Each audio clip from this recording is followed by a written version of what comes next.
तुम्हें बहुत दूर हिमालय जाना होगा और ब्रह्मास्त्र के उपचार के लिए औषधियां लानी होंगी पुत्र। आप औषधियां बताइए तात। उनके नाम ध्यान से सुनो पुत्र। मृत संजीवनी, विशल्यकर्णी, सुवर्णकर्णी और संघानी। ये हिमालय पर कहाँ प्राप्त होंगी तात? ऋषभ नामक सुवर्णमय शिखर और शंकर जी के निवास कैलाश के बीच द्रोण नामक एक पर्वत है पुत्र, जो अपने प्रकाश से अलग ही दिखाई देता है। उसी पर्वत पर ये चारों औषधियां मिलेंगी, जो अपनी विशेष आभा से चमकती रहती। मुझे आज्ञा दीजिए तात। सफल होकर लौटो पुत्र। ध्यान रहे, सूर्योदय के पूर्व ही। मैं अभी औषधियां लेकर आपके सामने उपस्थित होता हूं। जय श्री राम। वीडियो सबसे पहले देखने के लिए हमारे चैनल को सब्सक्राइब करें और बेल आइकन दबाएं। तुम्हारी रघुपति भक्ति निरंतर बढ़ती रहे बस।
हमारे अस्त्र को आपने अपने मुख में स्थान दे दिया। ये मित्रता कब हुई प्रिय हनुमान? इनसे वाद विवाद करने में आपको प्रतीक्षा करनी पड़ती प्रभु, इसलिए मैंने सोचा अपने मुख में ही स्थान दे दूं।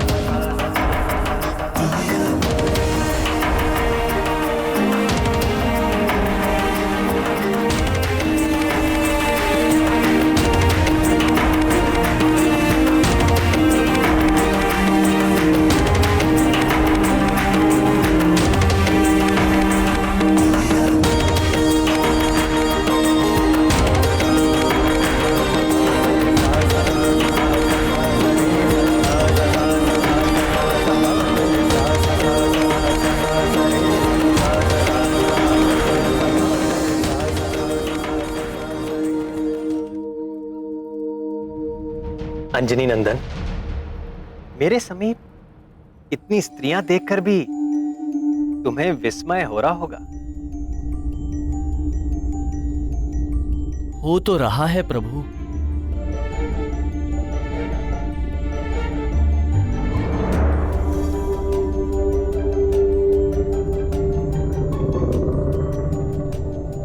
कौन हैं ये माताएं?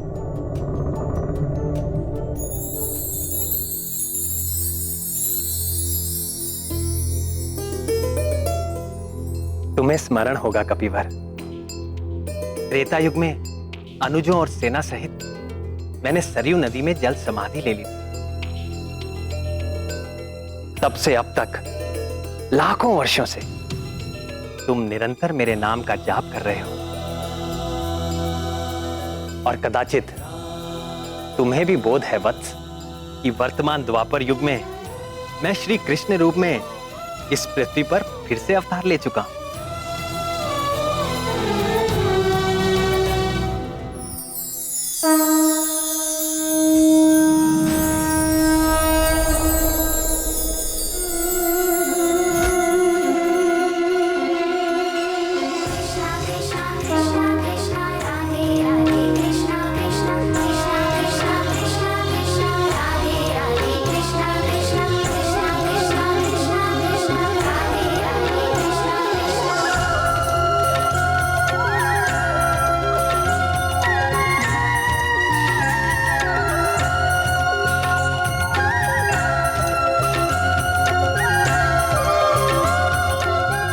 और कदाचित तुम्हें यह भी ज्ञात होगा कि इस अवतार में मैं 16 सहस्र 108 रानियों का स्वामी हूं। यहां उपस्थित ये सारी स्त्रियां मेरी विवाहिता हैं। तुम तो सदैव मेरे हृदय में वास करते हो प्रियवर। तुम तो मेरा स्वभाव जानते हो। मैं समदर्शी हूं, सबके साथ समान भाव रखता हूं। केवल तुम जैसे भक्तों पर मेरी विशेष कृपा रहती है। मैं तुमसे बहुत प्रसन्न हूं हनुमान। मांगो, वर मांगो। नाथ, यदि आप मुझसे सचमुच प्रसन्न हैं, तो मेरे हृदय में सदैव बसने वाले सीतापति, धनुष बाणी प्रभु श्री राम के रूप में मुझे पूर्ण दर्शन दीजिए।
तुमसा प्रिय मुझे कोई नहीं हनुमान।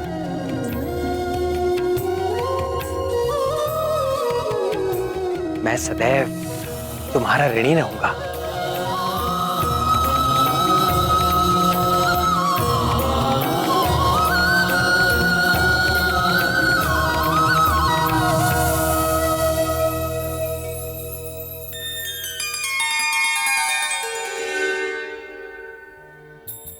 देखो हनुमान, अगले कल्प में तुम्हें ब्रह्मा जी का दायित्व धारण करके इस सृष्टि की रचना करनी होगी। करोगे ना?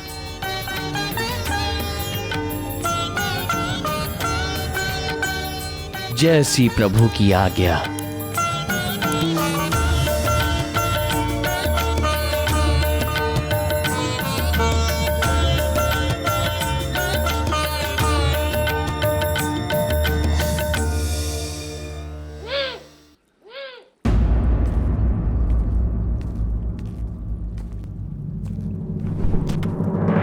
सुनो मित्र सुदर्शन, अभी यहाँ पर परमवीर हनुमान आने वाले हैं, सावधान रहना, भूलकर भी उनसे उलझना मत, नहीं तो। सिराज, वो तो आकर चले भी गए। आकर चले गए? बल ही नहीं, गति में भी वो मुझसे बढ़कर है, और मारक क्षमता में मुझसे भी बढ़कर। मित्र वैनते, मैं क्षमा चाहता हूँ। आज मैंने व्यर्थ ही आपके आगे अहंकार किया। नहीं नहीं अस्त्र शिरोमणि, भूल मेरी थी, क्षमा तो मुझे मांगनी चाहिए।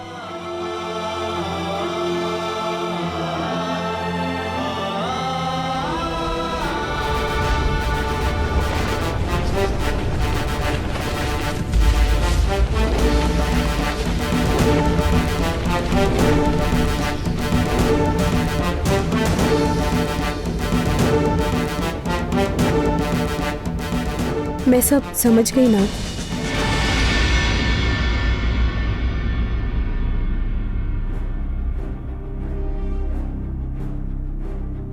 क्या समझ गई प्रिय? यही कि आपने ये सारी लीला मेरा गर्व भंग करने के लिए खेली। रानी सत्यभामा, आपके साथ अस्त्र शिरोमणि सुदर्शन का भी गर्व भंग हो गया है, और पक्षीराज गरुड़ का भी।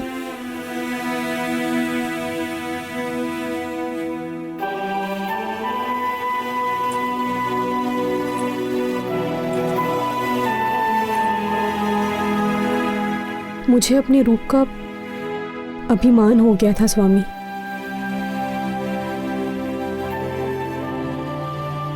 मैं ये भी भूल बैठी कि आप कभी किसी पर आसक्त नहीं होते, मात्र लीला करते हैं।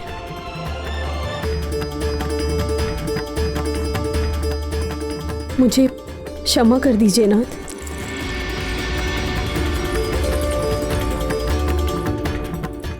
जहां अहंकार होता है वहां प्रेम नहीं रहता। अहम के जाते ही भक्त और भगवान में कोई भेद नहीं रह जाता।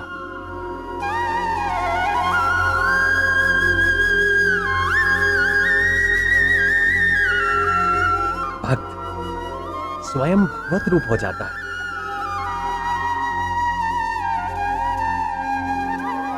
ये है प्रेम की शक्ति। जानती हो सबसे बड़ा प्रेमी कौन है?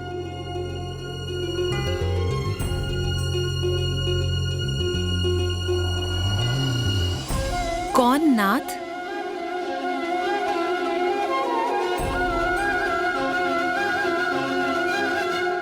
पवन पुत्र हनुमान।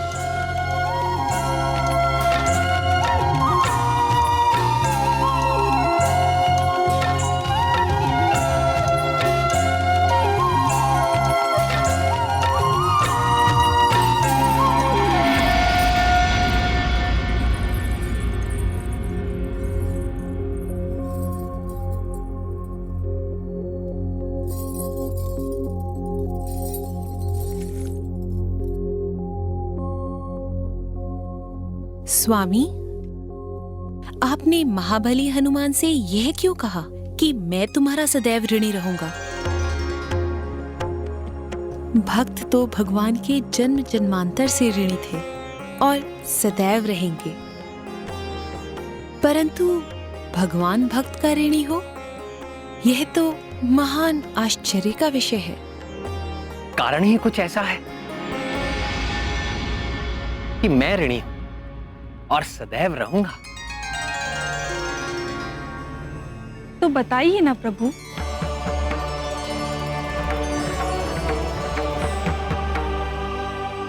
बताऊं? जी बताइए। तो सुनो,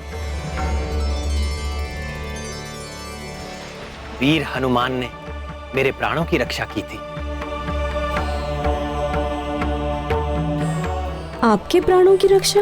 मेरी ही नहीं, शेषा अवतार लक्ष्मण की और 64 करोड़ वानरों की भी जीवन रक्षा की थी।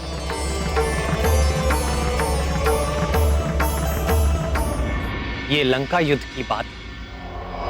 हमारी सेना के अद्भुत पराक्रम से राक्षस सेना त्राही त्राही करने लगी, तो रावण ने अपने मायावी पुत्र मेघनाथ को युद्ध भूमि में भेजा। ये मेघनाथ बड़ा ही कुशल योद्धा था। उसने ब्रह्मास्त्र का प्रयोग करके हमारी संपूर्ण सेना को मरणासन कर दिया। मैं अर्थात दशरथ नंदन राम, शेषा अवतार लक्ष्मण और वानर राज सुग्रीव सहित सारे योद्धा सब के सब मूर्छित होकर मृत्यु के मुख में जाने लगे। तब बुद्धिमान जामवान ने संकट मोचन हनुमान को बुलाया।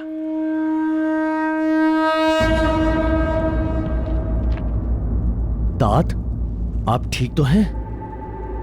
मान, संपूर्ण सेना की दशा देखो पुत्र, सबके प्राण मंद हो रहे हैं।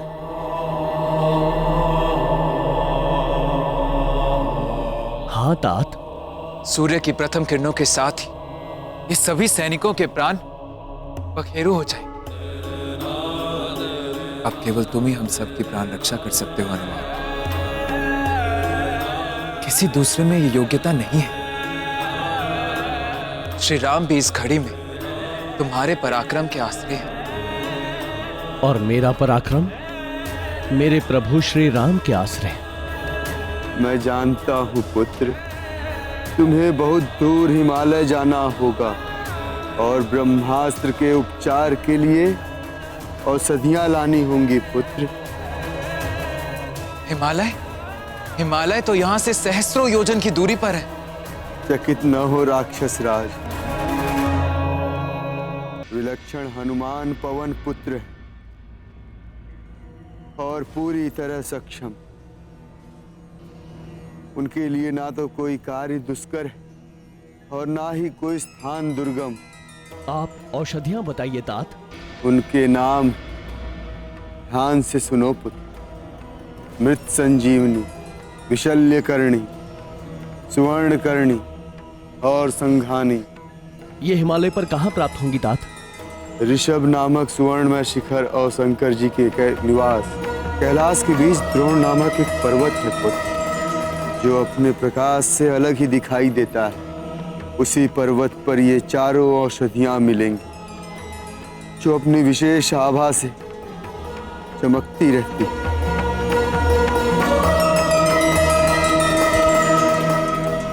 मुझे आज्ञा दीजिए तात। सफल होकर लौटो पुत्र। ध्यान रहे, सूर्योदय के पूर्व ही मैं अभी औषधियां लेकर आपके सामने उपस्थित होता हूं। जय श्री राम।